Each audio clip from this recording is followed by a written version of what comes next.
Hi hello friends, தலையோட விடாமுயற்சி இந்த படத்தோட லேட்டஸ்ட் அப்டேட் என்ன அப்படின்னா, இந்த படத்தோட ஷூட்டிங்கே இன்னும் முடிக்கலைங்க. தலைக்கான போர்ஷன் இன்னுமே இருக்கான். ஸோ இந்த படத்தை பொறுத்த வரைக்கும் லைக்காவோட சில ஃபினான்ஷியல் பிரச்சனையால் அந்த படத்தோட ஷூட்டை கொஞ்சம் அப்படியே ஓரங்கட்டி வச்சுருக்காங்கன்னு சொல்லலாம். தலை அஜித் ஆல்ரெடி ரெக்வஸ்ட் பண்ணியிருக்காரு. என்ன அப்படின்னா, குட் பேட் அக்லி ஷூட்டிங்கும் சைடில் போயிட்டு இருக்கிறதுனால அந்த படத்தோட கெட்டப்பும் இந்த விடாமுயற்சி படத்தோட கெட்டப்பும் மேட்ச் ஆகாது. ஸோ நீங்கள் மீதி இருக்கிற அந்த ஷூட்டும் முடிச்சிட்டிங்கன்னா நல்லா இருக்குன்ற மாதிரி சொல்லியிருக்காரு. பட் ஆனால் லைக்கா சைட்லேருந்து சில ஃபினான்ஷியல் ப்ராப்ளம் அப்படின்ற மாதிரி சொல்கிறாங்க. அதனால் அந்த நேரத்தில் அந்த ஷூட்டை முடிக்க முடியல. ஸோ தலை உடனே குட் பேட் அக்லி படத்தோட ஷூட்டிங்க்கு மூவ் ஆன் பண்ணிட்டாரு.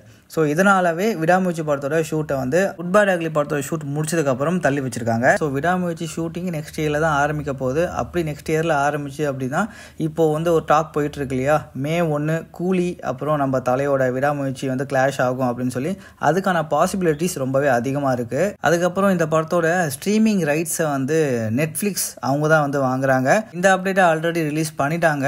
ஸோ 75 crores விடாமுயற்சி மூவியோட டிஜிட்டல் ஸ்ட்ரீமிங் ரைட்ஸை அவங்க வாங்கியிருக்காங்க. சேட்டலைட் ரைட்ஸை யாரும் வாங்கியிருக்காங்கன்ற மாதிரி எந்த ஒரு அப்டேட்டும் வரல. அதை பற்றின அப்டேட் வந்துச்சுன்னா கண்டிப்பாக நம்ம சேனலில் போஸ்ட் பண்ணுறோம்.